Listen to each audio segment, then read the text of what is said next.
Transformation in Trials. Welcome to Transformation in Trials. This is a podcast exploring all things transformational in clinical trials. Nothing is off limits on the show, and we will have guests from the whole spectrum of the clinical trials community. And we're your hosts, Ivana and Sam. Welcome to another episode of Transformation in Trials. Today we have Temitope Keyes with us, who is the Executive Director at Encapsia. Hi, Ivana. Good to see you again. You can, of course, call me Tope. Thank you.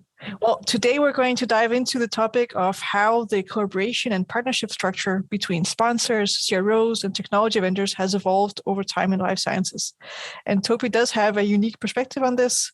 But for the first question, I would actually like to take us way back in time and ask you about, well, we used to do clinical trials on paper. And what did that actually look like? Yeah, so you're talking to my experience, which started out on the purchasing side in big pharma, and seeing the end-to-end process of clinical trials has been very helpful in forming a lot of my opinions.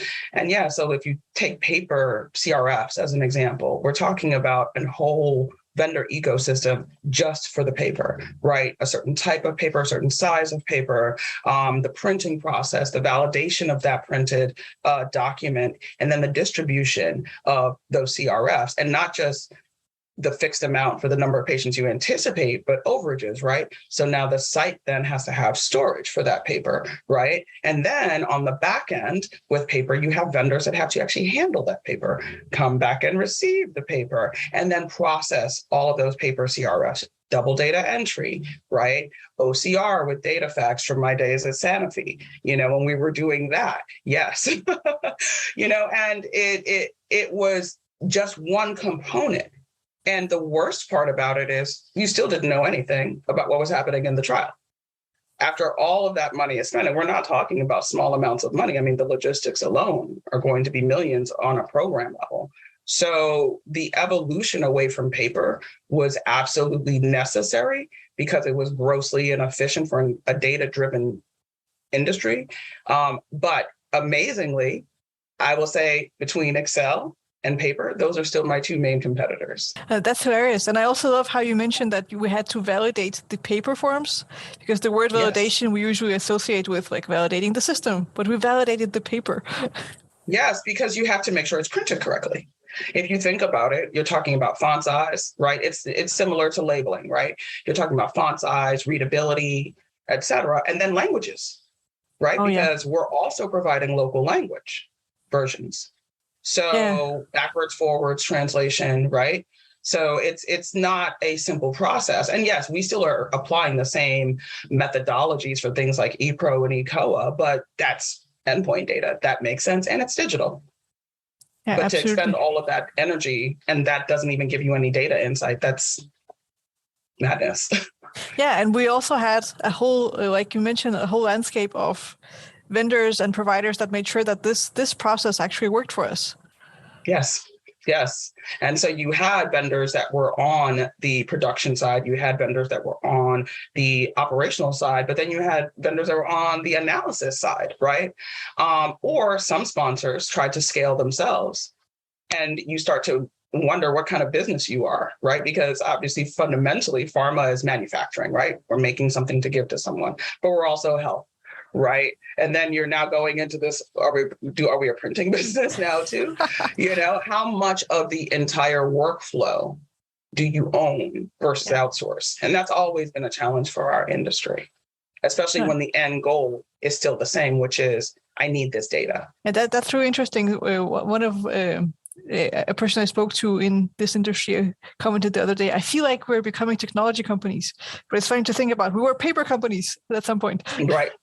Right. No, you're right. We are. I honestly can say that in the last 3 months, I've had more conversations about digital transformation, digital initiatives, ways to, transform the clinical workflow from end to end, from, concept phase of things, right? So looking at scientific papers and additional data that might be out there related to the therapeutic category, all the way through to how do we then feed the data that's coming out in the real world back into the development cycle in order to better characterize our patient population, new targets, et cetera. So that never was the case, right? Medical affairs here, scientific affairs over there, clinical supplies, et cetera, were all still very much functionally siloed, even if at some point the data met up towards the end. Yeah.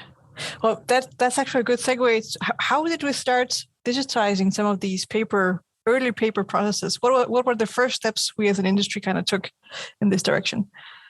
I think some of the first steps were definitely around what was the core data, which was then the clinical database, the EDC data, right? So the ECRF data, that was the most logical place. But even before that, we had IVR. IVR is actually really the first digital thing that I think we did in the industry, that and barcodes in the production side of things, because IVR was where we automated randomization. We automated drug supply because we had to, right? Because studies started getting bigger, sites started getting more far flung. And so you needed a more efficient way to manage drug supply, because also as our industry got more complex in terms of its therapeutic targets, the drug products started having a lot more value. So you're not just going to send boxes and boxes of kits to sites, not knowing what happens to 50% of it. I mean, drug waste was a real issue. And as someone who was handling preclinical purchasing, including the whole clinical supply side of things, I actually saw that from that end, how inefficient it was to both procure comparator drug for studies, but also the production of our own drug supply for our trials. And so the need to really clean up that process and clean up the drug distribution process was key. And at first we started with our partners who were our commercial partners, right? Like the Fishers, the McKessons, et cetera, but they weren't really built for small batch formulation scale clinical packaging. Right. We needed vendors that were really, really targeted. So out of some of those organizations, they spun out clinical trial divisions or new organizations formed. But a lot of those organizations, their parent entity was an IVR company. And so IVR really, I think, drove us to then say, okay, what more can we digitize? And can you maybe give an example of how was the first digitization of IVR? Because I remember it being a phone. Yeah, it was a phone. So remember, I'll say this much. Let's take a step back as far as the data facts example too. We borrowed a lot from banking early on, right? Because banking was the first industry that both digitized paper in terms of scanning, checks, things like that, and OCR, but also phone-based banking. So you call in, press 1 for this, 2 for that, and and getting information back, not just waiting for a person to answer when you press the number, but actually saying, oh, well, this is your account balance. And so the same kind of principles applied with IVR in terms of the sites being able to call in, enter a subject ID, get a randomization number back.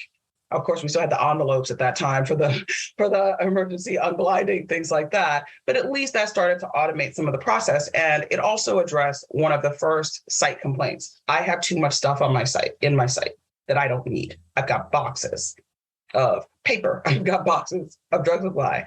Just send me what I need for the patients that I have enrolled. Okay, so what did we do about the data side? Like IVR was the first step. Then what happened next? Nothing for a while until we got the primordial EDC, right? And we got it in a couple of directions. We had sponsors that tried to build their own EDC, which some sponsors, they like to own their tech, which is interesting in this arc that we're going to talk about, right? Where we're back there to like, okay, now are we going to be technology companies, right? Obviously, at the time, the tools that we had was Access databases, right? Excel. We just didn't have the tools at the time. And so data capture was left to still waiting for a big tech company to give it to us. And that was Oracle, right? So RDC was the first one, but that was a massive implementation that required huge servers, IT support specialists, software, all types of things. So that was only really able to benefit the largest players in our industry. But as patient safety started to increase as an issue, that no longer became acceptable. Paper obviously wasn't acceptable from a patient safety perspective, but even that lagging siloed data in a physical on-premise server that could only go to certain institutions, you're limiting your patient population access in that regard as well. So I think all of those issues were converging, combined with the rapid evolution of technology since 2000 in terms of consumer-facing tools. It begged the question, why would we not apply the same technological principles to the creation of life-saving therapies and also make sure that we're doing it safely, competently? Yeah, absolutely. I do remember some of those first EDC implementations, maybe not the first that I experienced, and like how different it was from what we do today, how much actual technology you needed to install at the site. Oh my gosh. Exactly. Remember sending CDs? Yes, I do. Yes. Sending modems? Yeah. Yes. Sending whole laptops. So they had different workstations that were already pre-configured with the software on it for data capture. Yeah. I mean, it was, so now, again, we're giving the sites more to do, more to manage. And if the site's an academic, how do they get to the internet?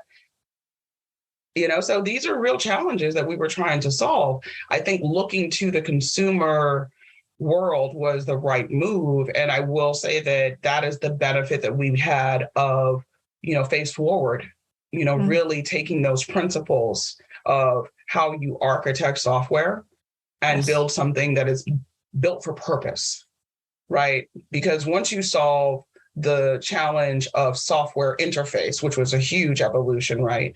I mean, think about Windows 95 to what we have today. Then you solve the issue of storage, because the other problem we had, you remember back in the days, I do, we had Iron Mountain here in Pennsylvania holding all of our data files, right? Physical files. Yeah. Right. And then trucks, caravans of trucks going down to Maryland to the FDA to drop off the submission data. How could the FDA effectively review that? If we think about some of the drug recalls and some of the patient safety issues that we had, and the things that honestly really sullied our industry and made us seem, that we weren't doing our best to know what we needed to know when we needed to know it. But the reality was the answers were in that paper. Yeah. Vioxx. Yeah. The answers were in the paper. We just didn't know it. But also answers that could lead to other things, other positive developments in the drug development, new indications, new patient populations, et cetera. It's interesting how actually patient safety can increase as when technology adoption also increases. Exactly. Well, it's all about data visibility, right? Yeah. If I know that X is going to cause Y, then I can either at least alert everyone in the process to know to look out for those things, or I can put steps in place to prevent it from happening, right? If you go to the pharmacy and you're on prescription X, there are systems that say if you take X and you take Y, you could have an adverse reaction. And considering that we are, experimenting, particularly in phase 1, normal healthies, not even patients. But, nowadays, everyone's a patient in phase 1, yes. Because of the evolution in the industry. But those are normal, healthy people who are volunteering. So we have a significant moral and ethical obligation to do everything that we can do in order to make sure that patients are safe. And I think also from a regulatory standpoint, the other thing that became a real key issue, because the other side of the patient safety thing is the data veracity, right? Issue, right? Like, can we trust the data that we're receiving? Obviously, we had many scandals several years ago, 15, 20 years ago, with false data being submitted, right? We couldn't see the trends to note the pattern of the exact same weight, exact same dose, the exact same outcome. What are the odds? Yeah, that's funny. That's funny. So, or where did all the investigator payments go? Because I have no visits, right? Because now you also need to see what every functional group is doing within, and every stakeholder is doing within the clinical conduct, right? To make sure that we're all upholding both our regulatory obligations as well as our business obligations to our patients, to our shareholders, whomever. So it was in our best interest as an industry from a risk mitigation standpoint to do everything we could to leverage technology to give us the best oversight on the data. Yeah. And how did CTMS enter the picture, and how did it contribute?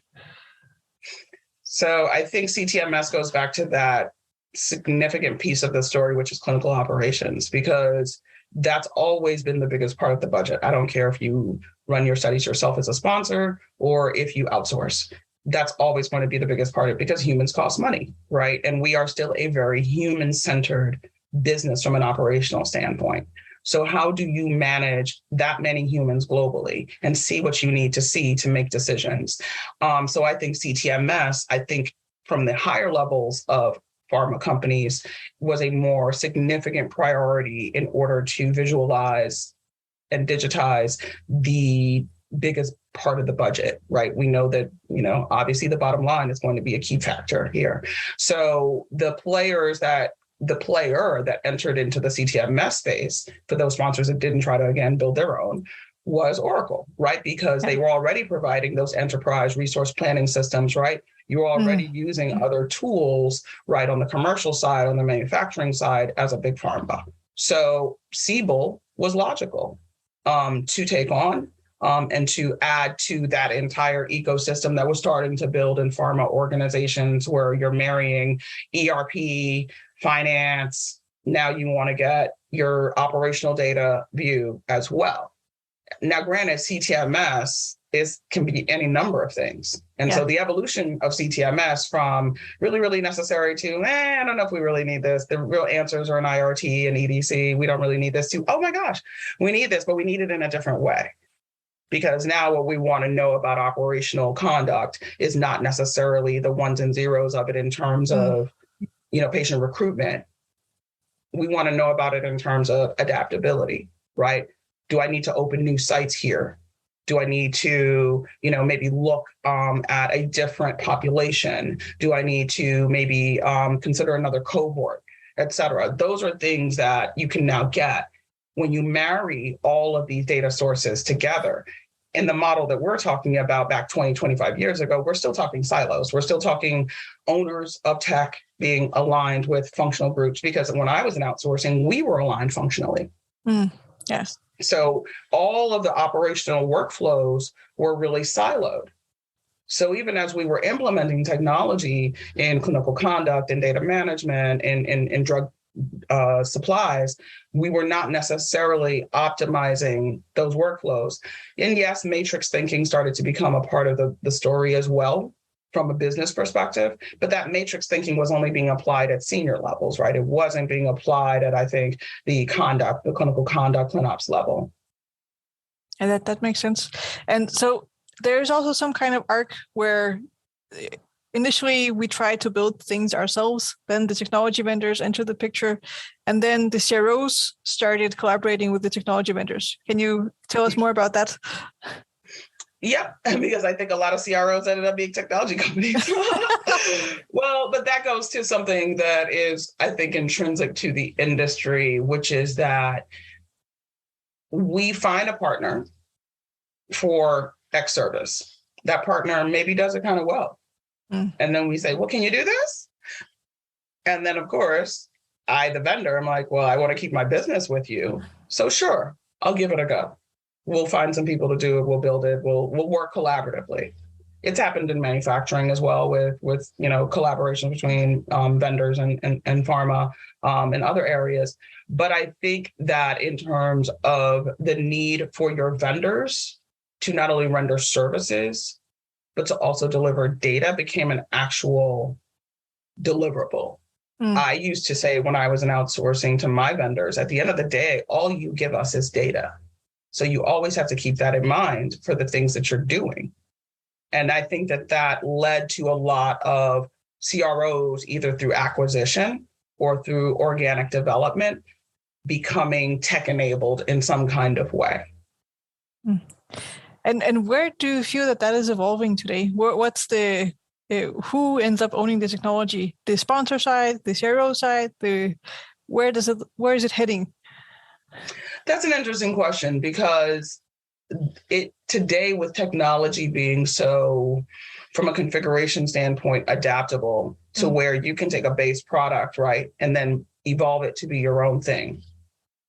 Right. It happens a lot on the commercial side. But in our world, it had not really been a thing. But now that's more of a thing. And I think also the bigger thing for sponsors in terms of where they want to go is they want to not only own their data, which they already did, but control their data and be able to mine it, act upon it when they want to, without waiting for a third-party vendor to give it to them in the manner, structure, format that they were looking for.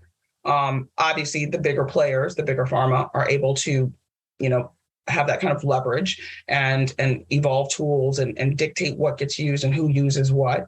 But I think a lot of the CROs have also tried to meet the moment and have tools of their own, either developed internally or acquired tools.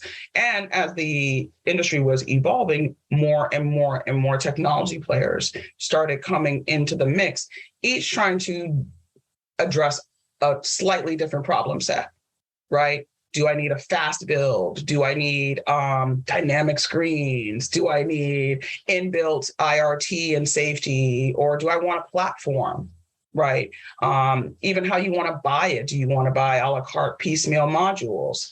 Who do you want to have the servers? Because until we had cloud hosting become a thing a few years ago, the ownership, right, was a real issue. Yeah. Where does the data sit?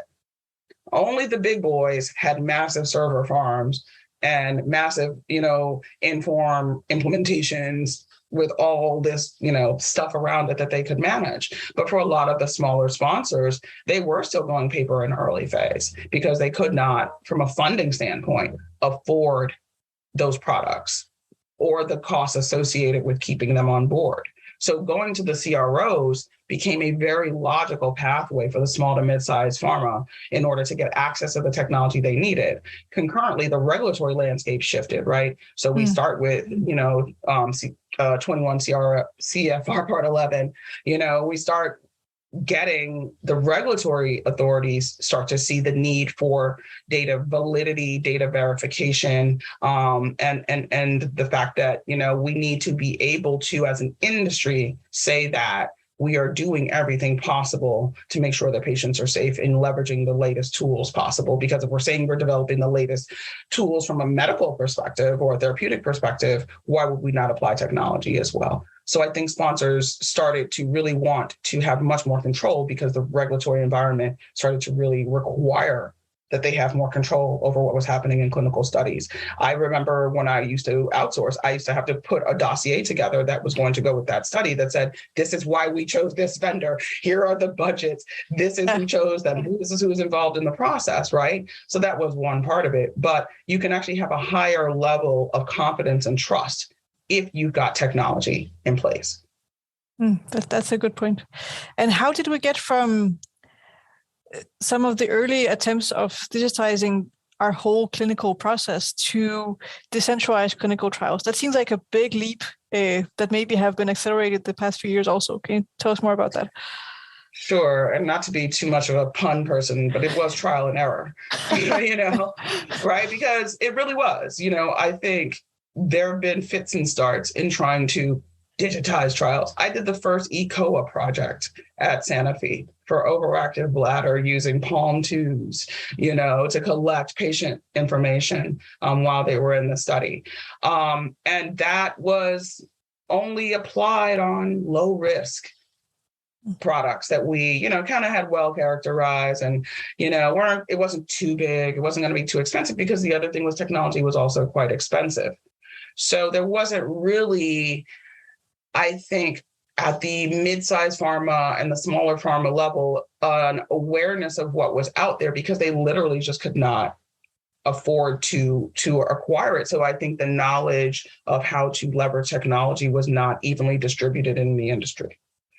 I think the shift in the industry that was concurrent with the technological advancements in the broader, world led to a democratization of technologies. So what happened, at least from my experience, was that sponsors started to look at, okay, what technology do I absolutely need? Fine. EDC, definitely. Data capture.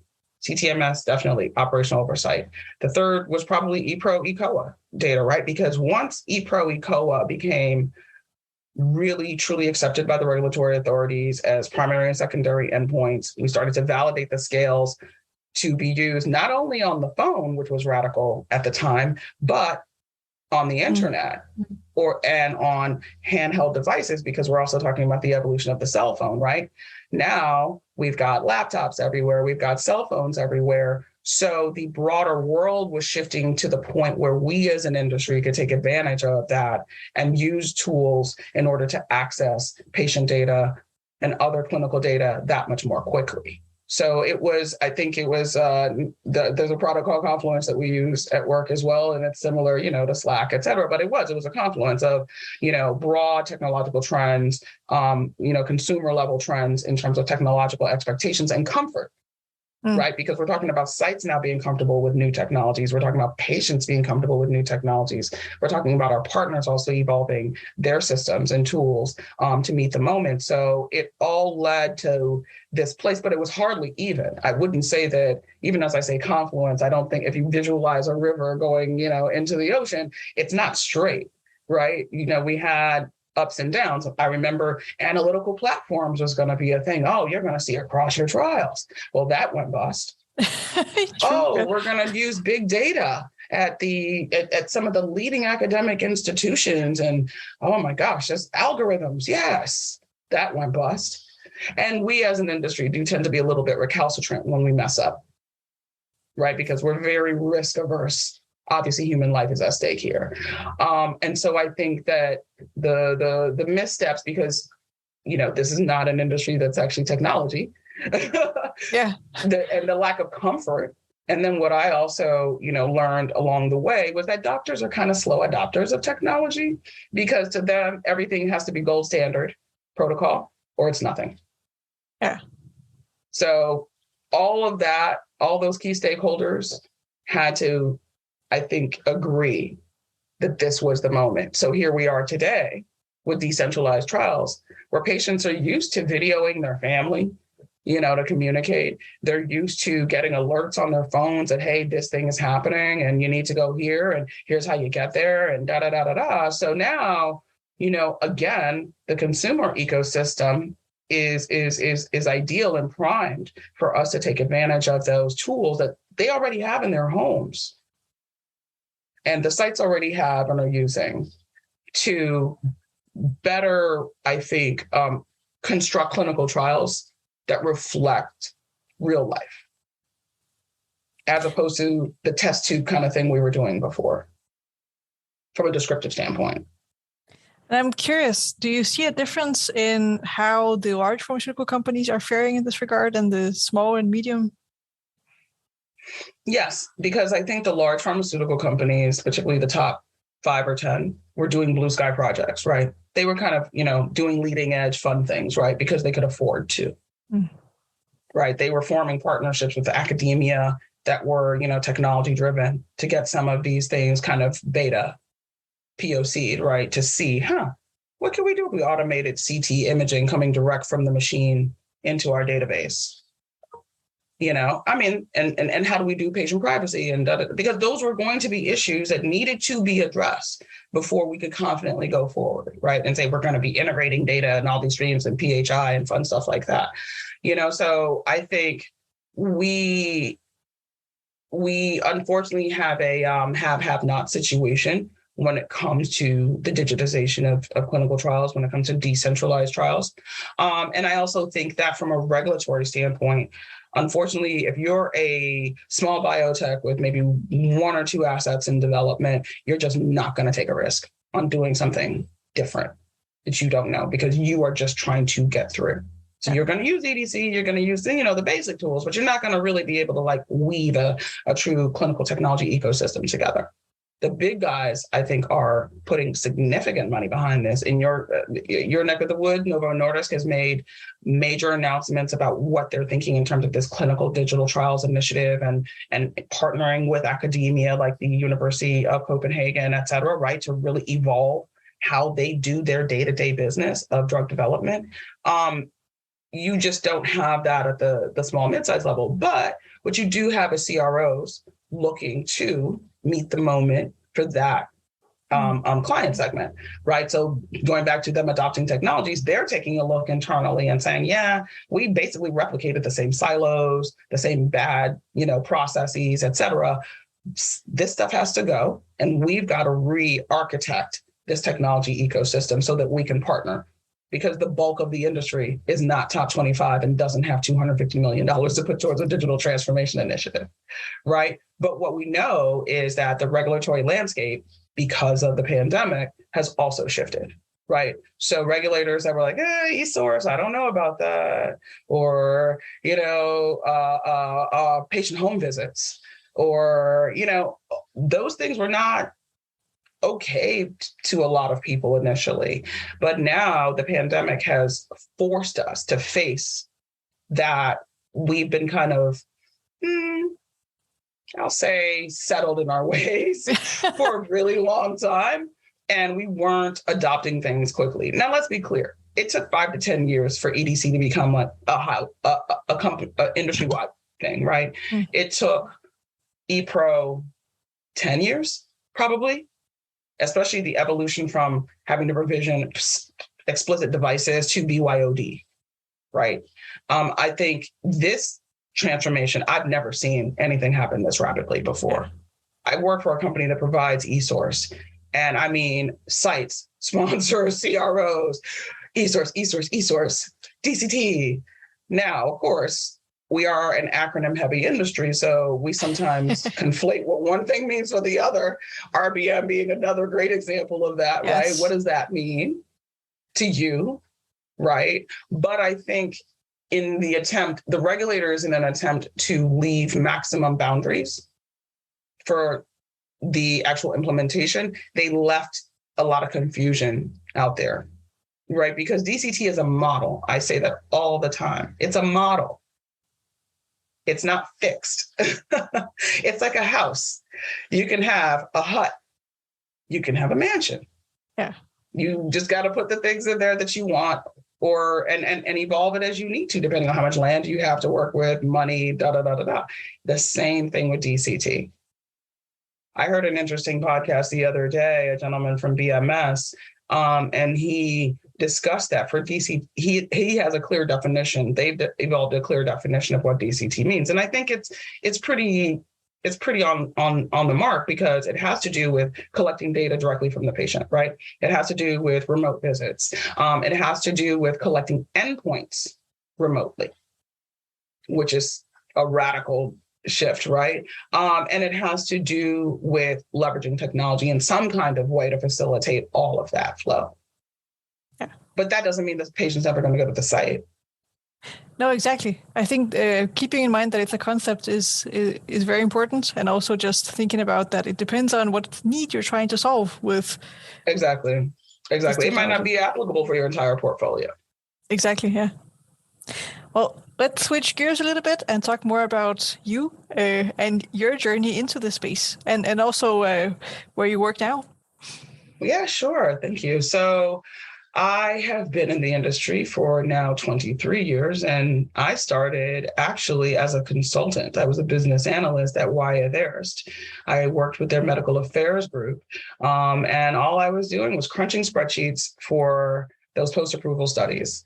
And that was moderately fun. I'm a pseudo-analytical mind. And that led me to working in purchasing at AstraZeneca as a purchasing manager, handling everything from discovery through phase 1A.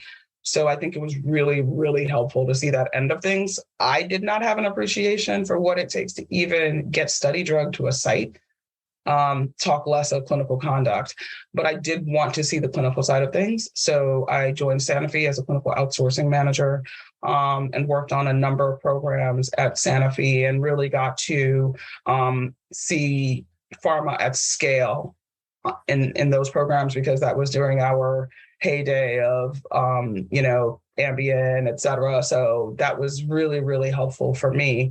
I handled a number of key vendor relationships. And I think one of the things that I learned in that role was the relationship piece of this industry, because I ended up going to work for one of my vendors as a director of CRO relationships, because by that time I understood from the client perspective what you need in order to build those partnerships and really be effective. And that was also when I got exposed to tech in earnest.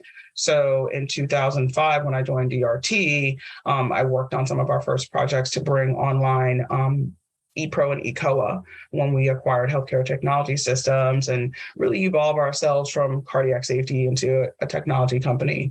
And that just drove my interest into technology more and more. And I just kept getting more interested. And every company I worked for, I tried to make sure that they had, technology. I was very focused on EDC kind of organizations, and even sold Oracle Inform through a partner at one point. And then got into the analytics thing because I started to really see the power of visualizations, because the number one complaint I always heard was reporting. Data in, no data out. What's the point?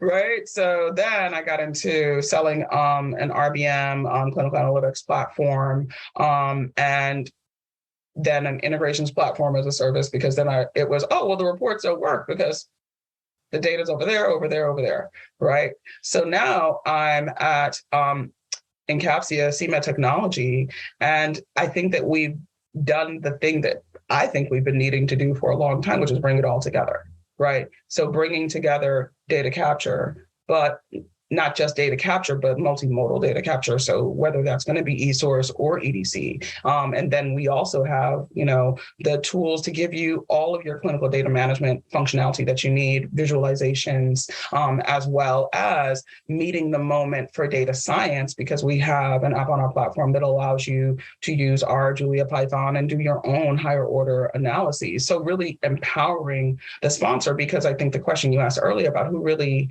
controls the tech now, I think sponsors want to control the tech, not from a tech IT standpoint, but control the tech from a data visibility and data actionability standpoint. So I think what we do, our principle at Encapsia, and why I've been so just proud of the product that we have and how different it is that it gives you that consumer grade technology feel, but it also meets the moment by giving you every tool you could want at hand in one platform and giving you all the control and the access you want. Awesome. Well, as we start to round off, we always ask our guests the same question in the end. And that is, if you could change one thing in our industry, what would that be? All right, let's be judicious here. I would change the belief that we can't learn things from other industries. That's a good one. A lot of smart people in this industry, but it is science, and science brings a certain personality. Absolutely. So, yeah. Well, if our listeners want to reach out to you after listening to this, where can they catch you? You can catch me on LinkedIn, of course, Temitope Keyes. You can also email me at tkeyes, Kyes, @encapsia.com. And I will be more than happy to follow up with you very quickly, because I'm one of those always online people. But I love to connect on LinkedIn. I love to make connections. I'm a big believer in the power of network. So look forward to meeting new people. Well, thank you so much for coming on the show. Thank you so much, Ivana. It's been an absolute pleasure talking to you today.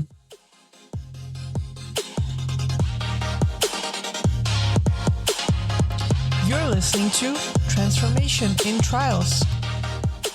If you have a suggestion for a guest for our show, reach out to Sam Parnell or Ivana Rosendahl on LinkedIn.